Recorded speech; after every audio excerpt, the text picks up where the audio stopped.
വലിയ പാത്രം എടുക്കാൻ ഇല്ല വെള്ളം.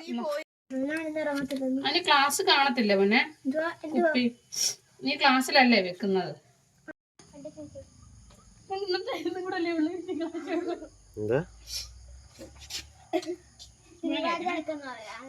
തിങ്കളാഴ്ച കാട്ടും കൊടുക്കാം പോരെ.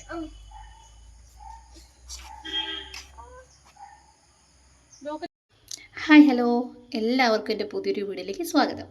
അപ്പം ആദ്യമായിട്ട് എൻ്റെ വീഡിയോ കാണുന്നവരാണെങ്കിൽ ചാനൽ സബ്ബാക്കാനും കമൻറ്റ് ചെയ്യാനും ഹൈപ്പ് തരാനും ഒന്നും മറക്കരുത് കേട്ടോ.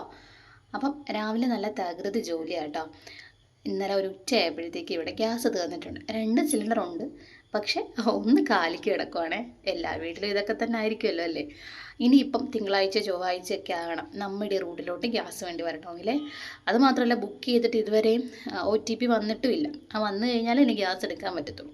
അപ്പം മക്കൾക്ക് സ്കൂളിൽ പോകേണ്ടതുകൊണ്ട് രാവിലെ തന്നെ കുറച്ച് ചെറുപയറങ്ങ് വേവിക്കാനായിട്ട് വെച്ചേട്ടോ. തലേന്നേ ഞാൻ വെള്ളത്തിലിട്ട് വെച്ചത് കൊണ്ട് എളുപ്പം വെന്ത് കിട്ടും. അപ്പം രാവിലെ ഒരു കൂമ്പെടുത്തങ്ങ് അരിയുവാണേ തോരൻ വെക്കാനായിട്ട്. രാവിലെ എഴുന്നേറ്റപ്പോഴേ അരി ഇട്ടിട്ടാണ് ഞാൻ കുളിക്കാൻ കയറിയത്. കുളിയും ജപവും എല്ലാം കഴിഞ്ഞപ്പോഴത്തേക്കും അരി അങ്ങ് വെന്തു. അത് അടച്ചിട്ടിട്ട് ആ അടുപ്പത്തോട്ട് ഞാൻ ചെറുപയറങ്ങ് വേവിക്കാൻ വെച്ചു. അതപ്പം ഞാൻ കൂമ്പരിയുന്ന സമയം കൊണ്ട് വെന്ത് കിട്ടി കേട്ടോ. ഈ അകത്ത് അടുപ്പില്ലാത്തത് കൊണ്ടാണ് പുറത്ത് ഇങ്ങനെ കത്തിക്കേണ്ടി വന്നത്. പക്ഷേ ഇരിക്കാൻ സൗകര്യമൊന്നും ഇല്ലാത്തത് കൊണ്ട് നടുവിൻ്റെ പണി തീരും. എങ്കിലും മക്കളെ സ്കൂളിൽ വിടണതുകൊണ്ട് ഞാൻ വേഗം തന്നെ ഈ കൂമ്പും ചെറുപയറും കൂടെ കുറച്ച് കൈവെള്ളം കൂടെ തളിച്ചിട്ട് തട്ടിപ്പൊത്തി ഒന്ന് വെച്ച് വേവിച്ചെടുക്കുക കേട്ടോ. കാപ്പി ഉണ്ടാക്കിയിട്ടില്ല, ഇത് കഴിഞ്ഞിട്ട് വേണം ഉണ്ടാക്കാനായിട്ട്. പിന്നെ തേങ്ങാ തിരുമ്മി വേഗം അരപ്പങ്ങ് കൂട്ടിയേ. അപ്പം ഒന്നും കൂടെ പറയുകയാണേ, ആദ്യമായിട്ട് എൻ്റെ വീഡിയോ കാണുന്നവരാണെങ്കിൽ കുഞ്ഞു കുഞ്ഞു സൗകര്യങ്ങളിലും എൻ്റേതായ പരിമിതികളിൽ നിന്നുകൊണ്ടാണ് ഞാൻ വീഡിയോ ചെയ്യുന്നത്. അപ്പം ഇഷ്ടപ്പെടുന്നവരെ ലൈക്ക് ചെയ്യാനും സബ് ചെയ്യാനും കമൻറ്റ് ചെയ്യാനും ഒന്നും മറക്കരുതേ. അപ്പം നമ്മുടെ കേശുടെ അവിടെ പല്ല് തേച്ചുകൊണ്ടേ ഇരിക്കുക കേട്ടോ. അവൻ്റെ ഒരു ഫേവറേറ്റ് ഐറ്റമായി കൂമ്പ് തോരൻ. അപ്പോൾ അതിൻ്റെ പല പല സംശയങ്ങളാണ് അവൻ അവിടെ നിന്നുകൊണ്ട് ചോദിച്ചുകൊണ്ടിരിക്കുന്നത്. രാവിലെ എഴുന്നേറ്റപ്പോഴേ ഞാൻ തീ പിടിപ്പിച്ചതുകൊണ്ട് ഇപ്പം ചോറ് വെന്ത് കിട്ടിയിട്ടുണ്ട് രാവിലെ തന്നെ. പിന്നെ മഴ പെയ്യരുതെന്ന് നല്ല രീതിയിൽ പ്രാർത്ഥിക്കുക. കാരണം മഴ പെയ്യുവാണെങ്കിൽ വിറകടുപ്പിൽ ഇതുപോലെ നിന്ന് കത്തിക്കാൻ പറ്റത്തില്ല. അപ്പം നമ്മുടെ കൂമ്പ് തോരൻ സെറ്റായിട്ടുണ്ട് കേട്ടോ. പിന്നെ ആ ചട്ടി കൂമ്പ് തോരൻ കോരി വെച്ചിട്ട് ആ ചട്ടിയിലോട്ട് തന്നെ കുറച്ച് മാങ്ങയും ചക്കക്കുരും മുരിങ്ങയ്ക്കയും തക്കാളിയും എല്ലാം കൂടെ ചാറ് കയറിക്ക് അങ്ങ് വേവിക്കാൻ വെച്ച് കേട്ടോ. ഇത് അവിടെ ഇരുന്ന് വേകട്ടെ. ആ സമയം കൊണ്ട് വേഗം തന്നെ ഇന്ന് ഉപ്പുമാവ് ഉണ്ടാക്കണം. എളുപ്പ വഴിയാണല്ലോ ഇനി നോക്കേണ്ടത്. അപ്പോൾ ഉപ്പുമാവിന് കുറച്ച് സബോളയൊക്കെ അരിഞ്ഞ് വെച്ചിട്ട് നേരെ പോയി അരപ്പങ്ങ് തയ്യാറാക്കി ഒഴിച്ച് കേട്ടോ. ഈ വിറകടുപ്പായതുകൊണ്ട് ഒന്നിനും ഗ്യാപ്പ് കിട്ടത്തില്ല. പെട്ടെന്ന് എല്ലാം നമ്മൾ റെഡിയാക്കി വെക്കണം കേട്ടോ. പിന്നെ ഒരു തരത്തിൽ പറഞ്ഞു കഴിഞ്ഞാൽ ഭയങ്കര ടേസ്റ്റ് അല്ലേ വിറകടുപ്പ് വെക്കുന്ന ഫുഡിന്. അപ്പം ഇതിവിടെ സ്ഥിരം ആവുകയാണെങ്കിൽ പിന്നെ ഇതേ ശരണം തന്നെ ആയിരിക്കും കേട്ടോ. കാരണം എല്ലാവർക്കും ഇവിടെ ഭയങ്കര ഇഷ്ടമാണ് ഇങ്ങനെ നാടൻ രുചികളൊക്കെ. അപ്പം നമ്മുടെ ചാറുകറി അങ്ങ് തിള കയറി വന്നിട്ടുണ്ട് കേട്ടോ. ഞാൻ തോരനും ചാറുകറിയും കടുക് താളിച്ചിട്ടില്ലേ, ഇതങ്ങോട്ട് ഇറക്കിയിട്ട് വേണം നമുക്ക് കടുക് താളിക്കാനായിട്ട്. അപ്പം ഞാൻ ചീനച്ചട്ടി അങ്ങോട്ട് വെച്ചിട്ട് കടുക് താളിക്കുവാണേ. അപ്പം എല്ലാവരും ഇതുപോലെ ഗ്യാസൊക്കെ തീർന്നിട്ട് അടുപ്പിൽ കത്തിക്കുന്നവരൊക്കെ ഉണ്ടാവും എന്നൊക്കെ എനിക്കറിയാം. പക്ഷെ അകത്താണ് അടുപ്പെങ്കിൽ നമുക്ക് കുറച്ചും കൂടെ എളുപ്പമല്ലേ. ഇത് പുറത്താവുന്നത് കൊണ്ടും ഇവിടുത്തെ വീടിന് കുറച്ചധികം പൊക്കം ഉള്ളത് കൊണ്ടും കുറേ വട്ടം കയറി ഇറങ്ങണം.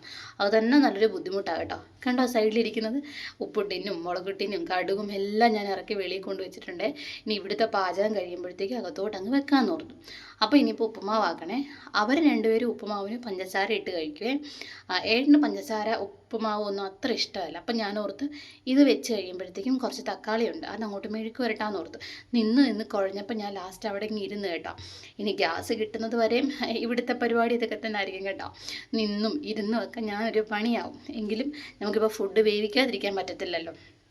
അപ്പം തൊണ്ടൊക്കെ മഴ കാരണം കുറച്ച് നനഞ്ഞത് കൊണ്ട് ആ സൈഡിലൊക്കെ വെച്ചിട്ടുണ്ട് കേട്ടോ. അതൊന്ന് വലിഞ്ഞ് കിട്ടട്ടെ എന്ന് ഓർത്തിട്ട്.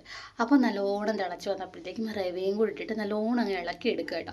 സാധാരണ വറുത്ത റവയാണ് വാങ്ങിക്കുന്നതെങ്കിലും ഒന്നും കൂടെ ഒക്കെ വറുത്തിട്ട് ഉപ്പുമാവ് ഉണ്ടാക്കത്തുള്ളേ. ഇന്ന് പക്ഷേ അതിനുള്ള സമയവും ഇല്ലായിരുന്നു, സൗകര്യം ഇല്ലാത്തത് കൊണ്ട് ഞാൻ അങ്ങനെ തന്നെ ഇട്ട് കേട്ടോ. പക്ഷേ കുറച്ച് വെള്ളം കൂടുതൽ പോലെ തോന്നിയെങ്കിലും തണുത്ത് വന്നപ്പോഴത്തേക്കും കറക്റ്റായിട്ട് കിട്ടിയ കേട്ടോ. ഉപ്പുമാവ് നല്ല ടേസ്റ്റായിരുന്നേ. അങ്ങനെ ഞാൻ വേഗം തന്നെ ഉപ്പുമാവ് ഇറക്കിയിട്ട് നമ്മുടെ കേശുട്ടനും മൗലിക്കും കഴിക്കാൻ കൊടുത്തു കേട്ടോ. സമയം വേഗം അങ്ങ് പോയേക്കും. പിന്നെ കുറച്ച് ചമ്മന്തി അരയ്ക്കാനായിട്ട് ഉണക്കമുളകും കൊച്ചുള്ളിയാണ് വേണ്ടത്. ഞാൻ കൊച്ചുള്ളി പൊളിക്കാനൊക്കെ മടിയായിരുന്നു രാവിലെ. കുഞ്ഞി സബോള 2 അങ്ങ് അരിഞ്ഞിട്ടിട്ടുണ്ട് കേട്ടോ. ഇത് എരിവില്ലാത്ത മുളകാണ് കേട്ടോ, നല്ല ടേസ്റ്റാണ്. ഇവർക്കിത് ഇഷ്ടമായി മുളക്. ചാറുകറിയുടെ കൂടെ ഈ ഒരെണ്ണം കൂടെ ഉണ്ടെങ്കിൽ, ഈ ഒരു മുളക് ചമ്മന്തിയും കൂടെ ഉണ്ടെങ്കിൽ അവർ ചോറ് കഴിച്ചോളും, എരിവൊന്നും കാണത്തില്ല. പിന്നെ വേഗം തന്നെ ഞാൻ അവർക്ക് ചോറ് എടുക്കുക കേട്ടോ. അപ്പം ചോറും ചാറുകറി ഇന്ന് വെച്ചെങ്കിലും ഇന്നലത്തെ കുറച്ച് പുളിശ്ശേരി ഉള്ളതുകൊണ്ട് ആ 2 പേർക്കും അത് മതി എന്ന് പറഞ്ഞു. അങ്ങനെ ചോറും മുളക് ചമ്മന്തിയും തോരനും ചാറുകറിയും കൂടാണ് ഇന്ന് കൊണ്ടുപോകുന്നത്. നമ്മുടെ കേശൂട്ടനാണെങ്കിൽ ഇന്നലെ സ്കൂളിൽ വെച്ചിട്ട് കുപ്പി മറന്നിട്ടാണ് വന്നത്, പുതിയ കുപ്പി. അപ്പോൾ ഇനി പഴയ കുപ്പിയും കൊണ്ടാണ് പോകുന്നത്. അപ്പം ഞാൻ പറഞ്ഞു വിടുമായിരുന്നു പഴയ കുപ്പി ക്ലാസ്സിൽ നിന്ന് തപ്പി മറക്കാതെ എടുത്തുകൊണ്ട് വരണേന്ന്. ഇത് സ്ഥിരമാണ്, ഇനിയിപ്പം മറന്നു ഡപ്പയും കുപ്പിയൊക്കെ മറന്നു വെക്കും. അങ്ങനെ അവരെ അങ്ങ് പറഞ്ഞു വിടുക കേട്ടോ. അതിൻ്റെ ഇടയ്ക്ക് അവൻ 100 പരാതികളും മഴയാണെങ്കിൽ അച്ചാച്ച റോഡിലോട്ട് കൊണ്ടുവിടുക, അങ്ങനെ പല പല കാര്യങ്ങളാണ്. അപ്പം മഴയ്ക്ക് മുമ്പേ അവർ 2 പേരും അങ്ങ് ഇറങ്ങിയിട്ടുണ്ട്. കുറച്ച് ദൂരം ഉണ്ടല്ലോ ബസ് സ്റ്റോപ്പിലോട്ട്. അവിടെ നിന്ന് അവരെയും വിട്ടിട്ട് വന്നിട്ട് ഞാൻ തക്കാളിയിലോട്ട് മുളക് പൊടിയും മഞ്ഞൾപ്പൊടിയും കുറച്ച് ഗരം മസാലയും ഇട്ടിട്ട് ഉപ്പുമാവ് കഴിക്കേണ്ടത് കൊണ്ട് കുറച്ച് ചാറാക്കിയിട്ട് വേഗം തന്നെ അങ്ങ് കാപ്പി കുടിച്ചു കേട്ടോ. കാപ്പി കുടിച്ച് കഴിഞ്ഞപ്പോഴാണ് ഞാൻ ഓർത്തത് ഇന്നലെ എടുത്തതിൻ്റെ കുറച്ച് 5-8 പീസ് ചക്ക ഇരിപ്പുണ്ടായിരുന്നേ. അപ്പോൾ കുറച്ച് മാവും കൂടെ അയച്ചിട്ട് അതങ്ങ് അടയാക്കി അടുപ്പത്ത് തീയുണ്ട് അങ്ങോട്ട് വെച്ച് ആവി ഒളിച്ചെടുക്കാൻ ഓർത്തു. അപ്പം 4 മണിക്കുള്ള പലഹാരം സെറ്റായല്ലോ. അല്ലെങ്കിൽ 4 മണിയാകുമ്പോഴത്തേക്കും സ്കൂളിൽ നിന്ന് വരുമ്പോഴത്തേക്കും അടുത്ത പലഹാരത്തിൽ പിന്നെയും തീ പിടിപ്പിക്കണ്ടേ. അപ്പോൾ ഞാൻ ആ തീ പോകുന്നതിനെക്കാട്ട് മുമ്പ് തന്നെ ഇഡ്ഡലിക്കൂട്ടത്തിലോട്ട് ഇതേപോലെ അങ്ങ് റെഡിയാക്കി വെച്ച് കേട്ടോ. ഇവിടെ എല്ലാവർക്കും ഇഷ്ടമാണ്. പിന്നെ പറയണ്ടല്ലോ, വെളിയിലത്തെ പരിപാടി കഴിഞ്ഞ് അകത്തോട്ട് കയറിയപ്പോൾ മലങ്കൂന പോലെ പാത്രങ്ങളുണ്ടായിരുന്നു കേട്ടോ. പാത്രം കഴുകി വന്നപ്പോഴത്തേക്കും നമ്മുടെ ഇലയട റെഡി ആയിട്ടുണ്ടായിരുന്നു കേട്ടോ. ഇനിയും ഉണ്ട് കുറച്ച് ജോലിയും കൂടെ, തുണിയൊക്കെ കഴുകാനുണ്ട്, അകമൊക്കെ വൃത്തിയാക്കണം. അപ്പം ഇത്രയൊക്കെയാണ് കേട്ടോ നമ്മുടെ ഈ ഗ്യാസ് തീർന്നിട്ട് ഇന്നത്തെ എൻ്റെ ദിവസത്തെ വിശേഷങ്ങളെ. അപ്പോൾ വീഡിയോ ഇഷ്ടപ്പെട്ടെങ്കിൽ മറക്കല്ല്, കമൻറ്റും ലൈക്കും സബും ഒക്കെ തരണം കേട്ടോ. ടാറ്റാ.